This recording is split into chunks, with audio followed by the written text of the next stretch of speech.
back to New Day Spirituality. I'm the Sparkling One. In this video, I'm going to be presenting information that I got by remote viewing, searching for what I call safe zones. Safe zones from future wars, future conflicts, such as World War III.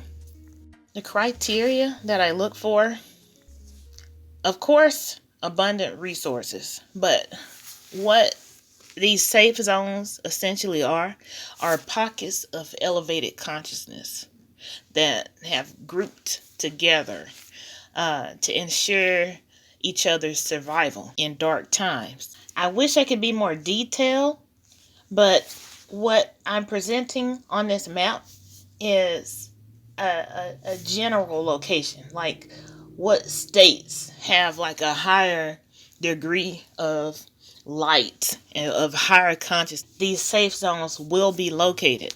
Now, I can't guarantee the entire state, but these states will have pockets of higher consciousness. They will have safe zones located in them. I was surprised, but I was not surprised to actually find some locations that are being influenced by negative ETs. And it's not surprising that where I've found these pockets of negative ETs, the humans are suffering in these areas. I've never been to Africa. I would love to go one day. I did get images of some of the lush places, the paradise on earth type of locations. I saw some of that very clearly, but most importantly, I felt the vibration of these places. Now, I also felt a different vibration in these red locations, in these red areas that I marked off with the X. This energy is very different from the rest of Africa because it's almost like it's a battle between light and dark. There is a very powerful ascension, awakening energy in these purple and green locations. Consciousness is rising. The red areas, especially northern and northeastern, this is vibrating lower. Up here in the northern part, that area, I suspect that there is this negative black goo. And of course, when that is in the ground, it causes a very bad influence on humans above it. And we've definitely got to stay away from that stuff. Okay, so let's get into the map. I want to go over the locations. We can start with the stay out zones. The get out, stay away, red X zones. Now, you may still be able to find safe locations and find the people that you need to find in these red areas. This is a very generalized map. There's no way for me to get into fine details. Africa is truly a vast continent. It's the most stable continent on Earth, the richest in natural resources, most populated. No matter what these warmongering goofballs pull off in the northern hemisphere, humanity will survive here. Who knows how many times humanity has started over on this continent. South America is very vast, very populated, and very rich as well. So humanity will go on. Depopulation agendas just don't work on these two continents, Africa and South America.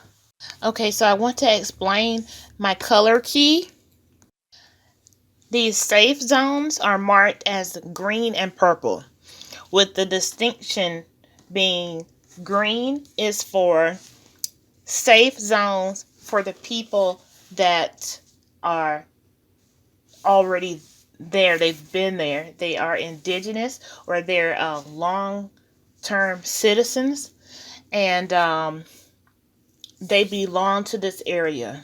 You know, they have roots in this area. Now, That means that they will have either abundant resources or enough resources, or their governments will be equally dispersing the resources among the people. So I would call this a safe zone. It will not be affected by war. They will have to actually turn on the television or go online to see what's happening with the war, because it's just like the war really won't exist for these people in the safe zones.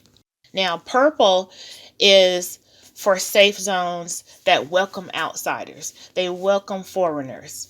Okay? And the red X is for a potential war zone, terrorism, warlords, plague, bioweapons, regressive ET influence, and just scant resources, or a corrupt government that is not dispersing the resources to the people. That's your red zones. Okay, we can start with Morocco. There's a negative regressive ET presence here, and there is a danger of bioweapons being used here. Nigeria, there's going to be war here. There's going to be war in Nigeria, and there is also a regressive ET presence there in Nigeria. Chad will also be a war zone, and it also has a negative ET presence or some negative ET involvement. Libya, Burkina, Algeria, Egypt will all be affected by war. Ethiopia, there's something about the food and water distribution that doesn't feel right.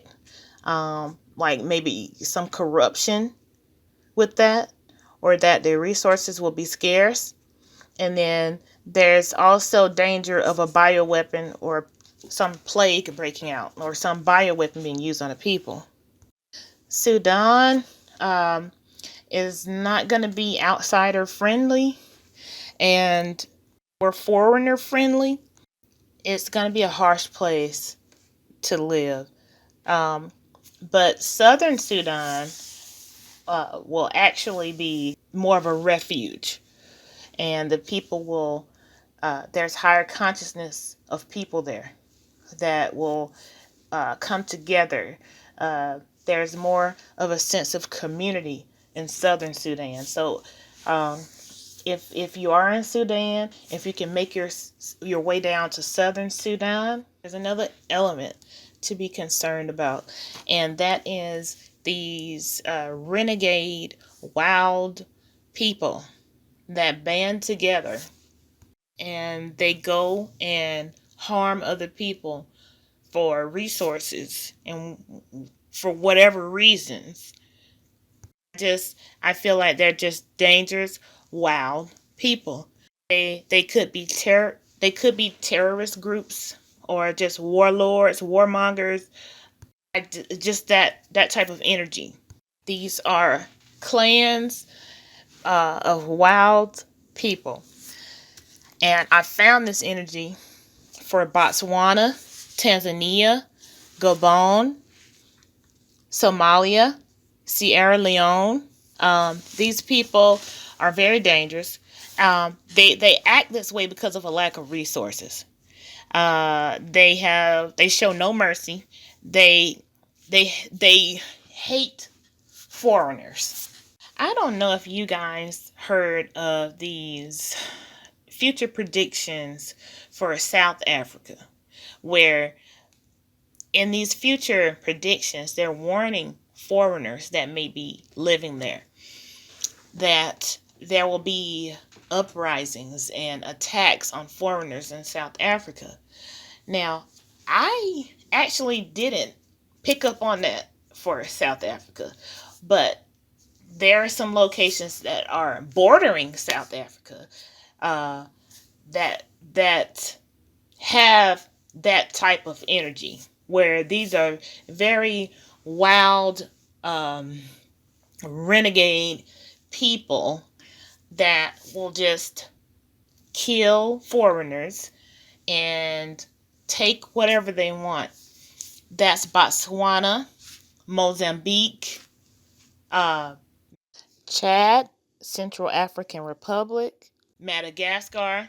They want to be a threat to foreigners in South Africa, but they will be a threat to anyone. They're basically on an island, so they're more of a threat to each other. South Africa, in my opinion, is a safe zone. South Africa, Namibia. Now, Lesotho, if you're a foreigner, I would not attempt to. I would stay away from Lesotho if I were a foreigner. I would also stay away from the Botswana border. Now, Angola and Zambia and Zimbabwe and Malawi, these will be safe zones for the indigenous people, for the citizens that have roots there. Now, also, Senegal and Guinea. Senegal, same thing. Cote d'Ivoire, Ghana, Togo, Niger, Southern Sudan, Uganda, Angola, Zambia, Malawi, Zimbabwe, Lesotho. These will be safe zones for the indigenous people, for the citizens that have roots there already. They're going to pull together. The consciousness is rising. The economies will be... I don't know. I just know this on a spiritual level. But from what I feel, the economies are improving. And they will continue to improve. The quality of life is improving. Now, I did mark Guinea as a place that foreigners will be welcome, but I need to be specific about this one here. They're going to be welcoming the descendants of slaves, people that were taken from the land, people that were taken and sold and bartered during the slave trade.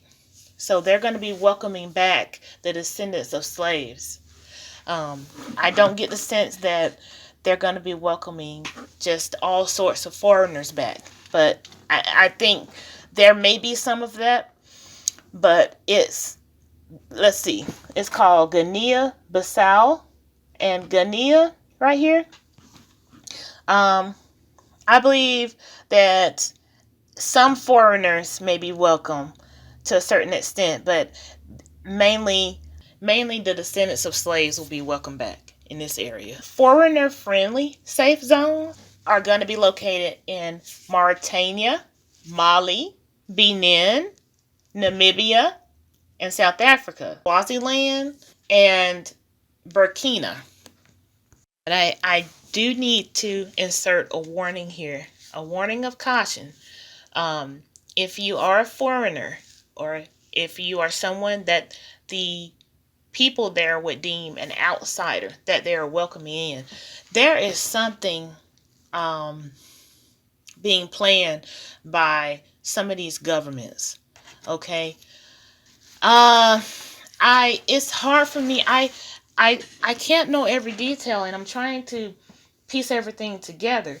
But basically what I'm getting is that somehow these future safe zones, some of them are already known to be safe zones. And there's history. Here in South Africa, in Swaziland, Benin, Mali, Burkina, these were ancient sites. Humans were rescued by benevolent ETs. They found these sites, and it's like they're planning for the benevolent ETs to return to these same locations, and they're planning something. They have something up their sleeve, or they're trying to get ahead of it somehow. Something to fool the people. And that's all I have on that. Please leave a comment if you happen to know more about the future plans of the Project Bluebeam hoax. You know, especially if it's concerning Africa or just anywhere. We do need to share information and get the word out about what these people are planning. But yes, Africans, please watch out for Project Bluebeam. Once again, the red zones are going to have challenges such as lack of resources, famine, plague, droughts, maybe even biological weapons being used somehow on the people, war, conflict, renegade, wild people. Also, negative ETs, and negative regressive ET presence, like Mozambique. West Sahara, there's going to be a lack of resources, definitely. Senegal and Guinea, there's going to be improvement to the economy. There's consciousness elevation in Namibia and South Africa, Mauritania, Mali, Niger. Okay, and I just want to make sure I covered everything. Now, Swaziland is an ancient pickup spot. Benevolent ETs were active in this area, and they helped humans. So they're planning something. They know about this ancient site, and they're planning something like Project Bluebeam for the people there. I don't know what their motives are, if this is going to be some sort of a human slave trade or, pick up, or I don't know exactly what their motives are for this Project Bluebeam. It could possibly be for human slave trading. I'm not sure, but they definitely are planning something deceptive. The people of Uganda are going to take care of each other. The government is going to be doing right by the people. I don't know if that's the case right now, but as far as the future is concerned, if you are currently in a location that I've marked off with red, you will know if you're being led to leave or not. If you are staying, just know that you are spiritually protected always. It may be that you are required to be there during these times. You may be required to do light work in these locations. So just apply this to your individual situations. The main thing is to listen to your spiritual guidance, and you will know the right actions to take for yourselves. I hope I covered everything I wanted to cover. I love you guys, and I will see you soon in the next video.